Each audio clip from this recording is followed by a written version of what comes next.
Bueno, me presento, soy Gustavo Campos Villegas, soy eh, alumno de la Universidad Abierta y a Distancia, la UNAV, y soy de la licenciatura en Nutrición Clínica. La asignatura es Fisiopatología Aplicada 3 y el tema que se va a abarcar a presentar son los cambios metabólicos que ocurren en el traumatismo y en el estrés. Primero, para conocer que son dos términos diferentes, se dan en situaciones muy, muy diferentes, estas dos respuestas. Tenemos que definir primeramente qué es un trauma. El trauma es el, el impacto energético de manera externa o interna que afecta a un órgano y produce una lesión tisular. Por ejemplo, si yo me pego, la energía que impacta este cuerpo va a generar una lesión tisular. Y va a haber lesiones o traumatismos directos e indirectos. El directo es cuando el golpe va directo, por ejemplo, un cuchillo va a generar una lesión tisular. Pero también cuando hacemos ejercicio físico podemos hacer un trauma de manera indirecta por el estrés muscular que se genera por la contracción isométrica o isotónica o concéntrica, ¿no? Depende del tipo de contracción muscular, es cuando se genera mayor estrés o menos estrés, ¿no? Tenemos que a partir de ahí también se va a generar los diferentes tipos de traumatismo, que puede haber un traumatismo a nivel de hueso que genere una fractura, a nivel muscular que genere una ruptura de fibras musculares, a nivel tendinosa que genere una tendinopatía, a nivel pulmonar que nos genere incluso un derrame pleural o incluso una afectación en la pleura. Y tenemos que en esta respuesta metabólica es importante reconocer que se integran dos sistemas, el sistema de control, el sistema de comunicación, que se le llama, y el sistema inmunológico. El sistema de control está conformado por el sistema nervioso central, principalmente el sistema autónomo, y el otro componente del sistema de control es el sistema hormonal. Estos dos van a regular toda la homeostasis a nivel corporal y de órganos y sistemas para mantener al cuerpo de manera controlada. De ahí tenemos que a nivel del sistema nervioso, principalmente en un golpe agudo, va a generar una hipovolemia y va a estar controlado por la vasopresina. Pero no solamente entran de esta manera muy, muy, muy general lo que es esta vasopresina, también se incluyen diferentes estructuras. Tenemos que, recordando un poquito el sistema nervioso, tenemos receptores para diferentes estímulos mecánicos, para el calor, para el frío, que son los termorreceptores, propioceptores, que es para el dolor, y para la cuestión mecánica, para la lesión, mecanorreceptores y propioceptores. Aquí, cuando hay un daño tisular, el, el daño tisular se va a ir la información por la vía aferente, que es en esta cuestión la vía sensitiva, y va a pasar por lo que es el asta posterior de la médula espinal, que es sensitiva, sube por la médula espinal hasta llegar a mesencéfalo, bulbo raquídeo y hasta la corteza, y en la corteza se integra la información para dar una respuesta. Y la respuesta va a ser, como su nombre indica, efectora, va a generar un efecto. Y este efecto va a depender si va a ser una respuesta muscular o una respuesta hormonal. En este caso, la mayoría de los casos es una respuesta hormonal y una respuesta de manera sistémica. En esta respuesta sistémica al principio va a haber un mayor consumo de oxígeno, un aumento del metabolismo, aumento del catabolismo proteico, un aumento del azúcar en la sangre y la lipólisis.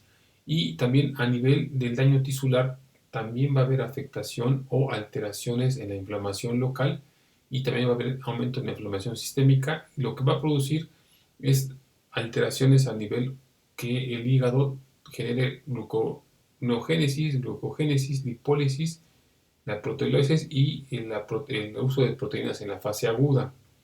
Pero también va a generar lo que es un desencadenante de diferentes de la cadena inmunológica, como son el factor de necrosis tumoral, la interleucina 1 y también a nivel del sistema nervioso va a haber la activación del sistema simpático produciendo y facilitando la excreción de epinefrina, noripinefrina. Y a nivel parasimpático, por la estimulación del nervio vago, se va a generar la producción de acetilcolina y también a nivel del hipotálamo, el ACTH y las glucocorticoides para llegar al sistema nervioso y generar la cascada inflamatoria. Depende del grado del traumatismo y la intensidad y la duración del trauma y el estado anterior del paciente va a ser el tipo de respuesta y las consecuencias orgánicas, ¿no? Tenemos por ahí también que, según diversos autores, el paciente con un trauma pasa por 3 etapas. La primera etapa después del daño tisular va a entrar por una etapa aguda y esta etapa aguda va a caracterizarse por ser una etapa en donde hay un aumento de la permeabilidad, hay un aumento de la hipovolemia y hay una disminución del consumo de oxígeno. Esto lo que busca es proteger diversos órganos y sistemas, especialmente el corazón y el cerebro. Entonces lo que hace es que se disminuya la permeabilidad y el aumento del consumo en músculos de las extremidades y que aumenten el corazón, todas las reservas, corazón y cerebro, como controlarlas. Pero si esta etapa se permanece o aumenta su intensidad o es muy intensa, el paciente puede entrar en shock. Y si no se recupera después del shock, puede haber alteraciones sistémicas y orgánicas, incluso llegar a la muerte.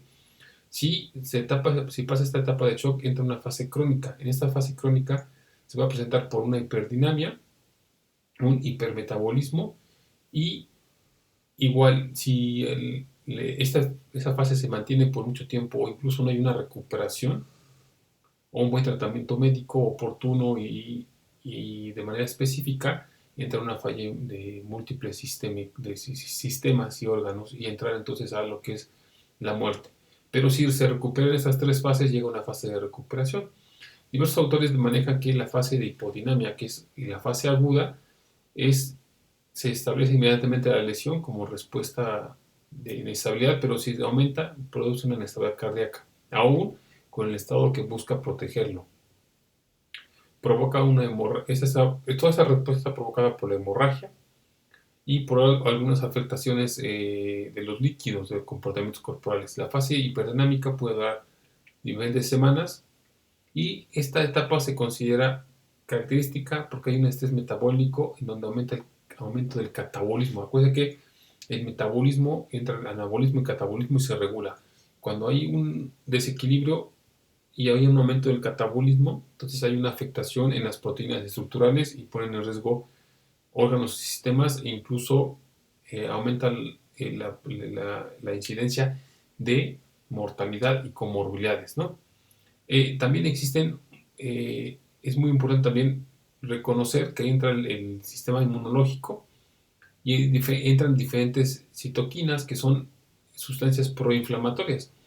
Dentro de ellas se encuentran lo que son el factor de necrosis tumoral, interleucina 1, interleucina 6, interleucina 8, interleucina 10, como se puede mostrar en la tabla. Nada más que tarda un poquito en pasar las imágenes, esto por el internet.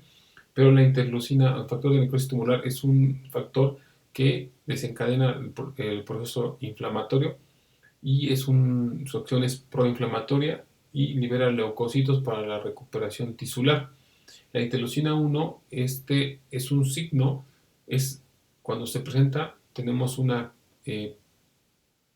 clínicamente podemos ver al paciente que aumenta la temperatura y tiene fiebre. La interleucina 6, hay un crecimiento y diferenciación de linfocitos, activación de la respuesta proteica de la fase aguda, y la interleucina 8 produce el estado de quimiotaxis, así como interleucina 10 inhibe la cuestión inmunológica, ¿no?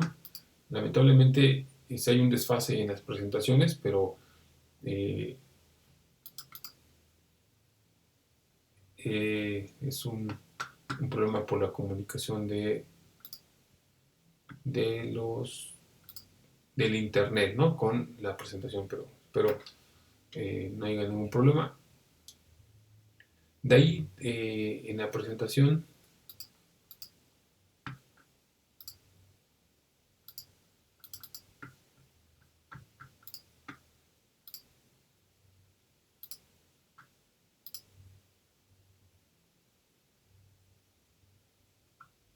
bueno, hay un poquito de problemas con...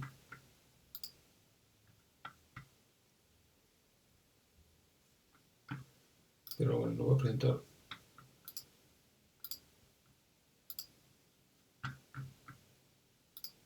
aquí, ¿no? De esta manera, porque en internet.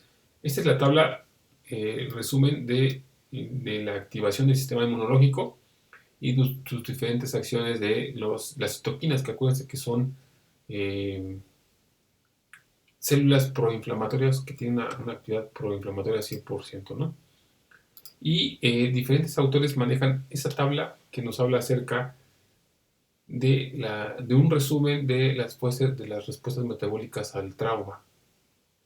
Tenemos que los autores manejan tres etapas: la fase EP o de choque, la fase FLOP aguda, que es principalmente catabólica, y la fase FLOP, que es de adaptación o anabolismo.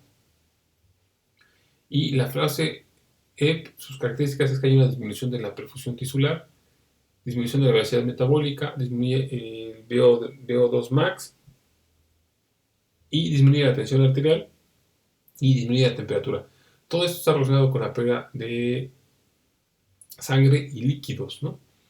Y en la fase flow hay aumento de glucocorticoides, aumento del glucagón. Lo que puse, todo esto es un aumento de la glucosa en la sangre, aumento de catecolaminas, liberación de citoquinas inflamatorias, mediadores lipídicos. Hay una producción de proteínas, aumento en la excreción del nitrógeno. Esto es porque hay un mayor catabolismo, entonces al estarse consumiendo más proteínas se genera mayor velocidad metabólica y se excreta mayor nitrógeno. Aumenta el dióxido, el consumo de oxígeno, hay alteración en el empleo de nutrientes, y en la fase flow, que es anabólica, la respuesta hormonal decrece gradualmente, ahí disminuye la respuesta hipermetabólica, se va generando una adaptación metabólica funcional, hay una restauración potencial de las proteínas corporales siempre y cuando exista una buena ingesta y también exista un proceso de adaptación. Y hay una curación de heridas en relación con el aporte de nutrientes. Igual, aunque no venían en el tema, sí se me hizo importante meter los objetivos en la cuestión del aporte nutricional, ¿no? Se me hizo muy, muy interesante esta cuestión del aporte nutricional, y es importante, a mí se me hizo interesante porque hay que, como ya sabemos, prevenir todo lo que son el déficit de micronutrientes y que se apoye el metabolismo y promueve la reparación de diferentes tejidos y órganos, pero también vemos que hay consecuencias cuando hay una sobrenutrición, ¿no? Como el aumento de triglicéridos, el aumento de la glucemia, complicaciones respiratorias y disfunción hepática y alteraciones en la función inmune, ¿no? Entonces, por eso un buen control nutricional es de suma importancia y no excedernos en la cuestión de los macronutrientes, ¿no? Y por otra parte, el otro tema es la respuesta metabólica al estrés, que su origen es una cuestión de estrés de origen psíquico. Aquí es importante reconocer que todos tenemos a cierto punto un estrés, pero para que se genere esta respuesta metabólica adversa, El estrés debe de ser mantenida por manera constante por un grado de tiempo y de una intensidad que va a la alza y que puede tener afectación a nivel orgánica y hay variables tanto psicológicas como sociales, ¿no? Esto es importante para que puedan determinar, porque todos manejamos estrés, pero no todos tenemos un disestrés, ¿no? Y dentro de la clasificación de estrés puede entrar lo que es el estrés psicológico que proviene por alteraciones psicológicas. El estrés hay que acordarnos que tiene también un factor genético. Todos tenemos un cierto estrés, pero el cómo lo manejemos va a depender también de maneras conductuales y sociales. Va a haber el estrés social, el estrés económico que se da por alteraciones de falta de ingresos económicos o porque percibimos que nuestro trabajo no recompensa con lo económico. Estrés psicosocial, que está relacionado también con lo social, en la cuestión de demandas sociales, roles sociales o incluso estados civiles. Y el estrés fisiológico que se da por cuestiones bioquímicas y que todas estas pueden estar igual relacionadas, ¿no? Aunque se clasifique, la teología es diferente, se relacionan y se van haciendo más complejas, ¿no? Puede haber un estrés psicológico o un estrés económico que después genera estrés social, se sume a un estrés psicológico y un estrés fisiológico, ¿no? Estas se van a ir sumando hasta cierto punto. No, aunque son clasificaciones, no se excluyen. Y tenemos después que el estrés, las respuestas van a generar diferentes cambios. Va a haber cambios metabólicos, cambios a nivel cardiovascular, cambios a nivel gastrointestinal. También va a haber una aceleración del envejecimiento cutáneo y también en el sistema reproductor femenino y masculino. Y también va a haber alteraciones en función del sistema autónomo y esto lo hace totalmente complejo estos cambios metabólicos en el estrés, ¿no? Recordando un poquito en la cuestión del estrés que tiene que ver con el sistema nervioso, tenemos que, pues todos estamos a diferentes factores de estrés, pero nuestra corteza frontal nos va a determinar el cómo actuemos hasta estos factores. Acuérdense que la corteza frontal y prefrontal nos determina cómo actuamos y cómo planeamos a futuro. Y eso viene dado mucho a nuestro desarrollo. No es lo mismo el estrés en un niño que en un adulto porque la corteza prefrontal se desarrolla completamente después de los 21 años. Y tenemos que también en la cuestión emocional están relacionados otras estructuras muy importantes como es la amígdala, el hipotálamo y el hipocampo, ¿no? En el cual tiene que ver con las emociones, la cuestión sexual y la cuestión de la satisfacción y el orden jerárquico, ¿no? Tenemos por ahí que existen dentro del estrés, cuando se mantiene por mucho tiempo y no se sabe controlar diferentes afectaciones, como son, hay afectación a nivel de la glándula pituitaria que va a producir, secretar la hormona TSH y la ACTH, va a generar el aumento del cortisol y de la leptina y grelina. Esto va a generar varios factores. Puede generar un factor que nos inhiba el apetito o que nos aumente el apetito. Y entonces va a poder anorexia o que comamos más. Y ya cuando comimos generamos una satisfacción y esto va a generar otra vez la estimulación en el rol del estímulo-respuesta y generar aumento del cortisol, lo que va a generar un aumento del catabolismo y aumento de liberación de sustancias tóxicas en el organismo como radicales libres. Y esto es lo que explica lo que es el envejecimiento prematuro, el dolor de cabeza, el estreñimiento, porque también afecta a nivel intestinal. Como vimos, las afectaciones orgánicas pueden ser varias, metabólicas, aumenta el catabolismo, incluso puede aumentar el catabolismo y al mismo tiempo generar anorexia o aumento de la comida, respuestas cardiovasculares. El estrés va a generar respuestas cardiovasculares como aumento de la tensión arterial, respuestas gastrointestinales como aumento de la secreción de hormonas intestinales, incluso estreñimiento, colitis y gastritis y aceleración del envejecimiento cutáneo, como explicamos, por la liberación de radicales libres. Y va a afectar también la reproducción del aparato reproductor femenino y masculino y el mal funcionamiento del sistema autónomo y de regulación. Bueno, estos dos patologías se manejan, se presentan de diferentes aspectos, son clínicamente diferentes. Eh, en el estrés en cuestión de la afectación psicológica al trauma directo. Entonces los cambios van a ser totalmente diferentes, ¿no? Bueno, y hasta cierto punto por mí esto sería todo y pues muchas